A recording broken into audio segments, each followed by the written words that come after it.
Corona जैसी खतरनाक बीमारी से बचिए, कराइए अपने घरों को, ऑफिसेज को और फ्लैट्स को सैनिटाइज हेल्दी होम्स के थ्रू।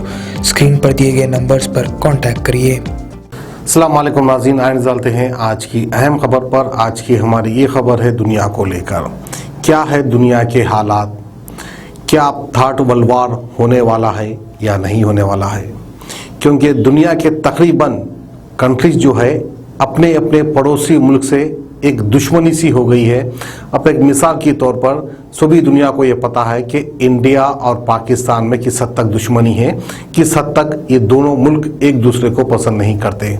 वहीं पर चाइना आ जाइए, चाइना भी इंडिया को पसंद नहीं करता, इंडिया को जो है हमेशा धमकी दे रहा है, इंडिया के अंदर वो दाखिल हो चुका है, इस तरह की न्यूज़ भी वायरल हो चुकी थी।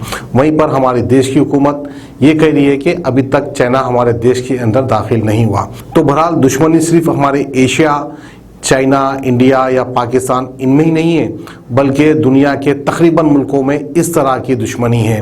अब बात करते हैं हम तुर्की की। तुर्की और ग्रीस के बीच एक जंग छिड़ने वाली थी, फिर बात उसके उन दोनों में समझौता हो गया। वहीं पर ईरान इराक की नहीं बनती, वहीं पर हर आड़े दिन ईरान जो है अमेरिका को पलटा कर धमकी देता है। यानी अमेरिका कुछ धमकी देने की कोशिश करता है तो उसकी जवाबदारी बराबर ईरान देता है। फिर उसके बाद ईरान और इराक में भी नहीं जमती है। ये हमारे दुनिया के हालात है। अब हम बात करते हैं एक छोटे से मुल्क की जो बहुत कम चर्चों में आते हैं। शायद बहुत सारे लोगों को उस कंट्री का नाम भी नहीं मालूम होगा। उस कंट्री का नाम है अजरबैजान। अजरबैजान और आर्मेनिया के बीच जंग छिड़ चुकी है। अब ये आर्मेनिया क्या है, ये अजरबैजान क्या है? ये दो मुल्क है। इसमें से अजरबैजान जो मुल्क है वो एक इस्लामी मुल्क है, वहीं पर आर्मेनिया एक क्रिश्चियन कंट्री है। यानी दोनों का मजहब अलग अलग है और दोनों की आपस में कई साल से नहीं जमती। वहीं पर अजरबैजान ने इल्ज़ाम आयद किया कि आर्मेनिया ने इनके मुल्क के ऊपर अटैक किया है। फिर जवाबी कार्रवाई अजरबैजान ने भी की है। फिर उसके बाद तुर्की जो है अजरबैजान की सपोर्ट के लिए आके बढ़ चुका है। तुर्की ने अपनी फौज जो है अजरबैजान की सपोर्ट के लिए भेज दिए हैं। कई लाख फौजी अब तक रवाना हो चुके हैं अजरबैजान में, इस तरह की खबर आ रही है। और वहीं पर फिर हमारे दुनिया के दो बड़े मुल्क, दो ताकतवर मुल्क जिसे सुपर पावर भी कहा जाता है, वो है यूएसए और रशिया। फिर वहीं पर यूएसए और रशिया दोनों ने भी ये कहा कि आर्मेनिया और अजरबैजान को दोनों को आपस में समझौता कर लेना चाहिए, एक संजीदगी से काम लेना चाहिए, इस तरह से जंग नहीं करना चाहिए, इस तरह से ये कह रहे हैं। वहीं पर रशिया जो है आर्मेनिया की सपोर्ट में है क्योंकि उसे अपना हथियार बेचना है। अब यूएसए पता नहीं किसकी साइड रहेगा। बहरहाल छोटे छोटे मुल्कों में जंग छिड़ चुकी है। इनकी सपोर्ट करते हुए तुर्की ने अपनी फौज भेज दी है। वहीं पर हम तुर्की की खास बात ये बता दें कि जहां कहीं भी मुस्लिम कंट्री पे जुल्म होता है तो सबसे पहले कोई आके बढ़ता है तो वो है तुर्की। वैसे भी जो है अर्तुगरुल गाजी जो एक सीरियल है वो दुनिया भर में मशहूर हो चुका है।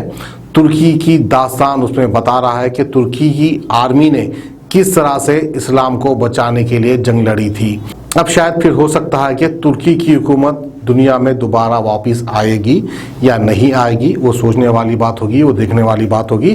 बहरहाल हर मुस्लिम कंट्री को सपोर्ट करते हुए तुर्की अपनी फौज को आगे बढ़ा रहा है। वहीं पर एक बार कश्मीर के मुद्दे में भी तुर्की ने आवाज़ उठाई थी और तुर्की के काफ़ी अच्छे ताल्लुकात माने जाते हैं पाकिस्तान से और ईरान से।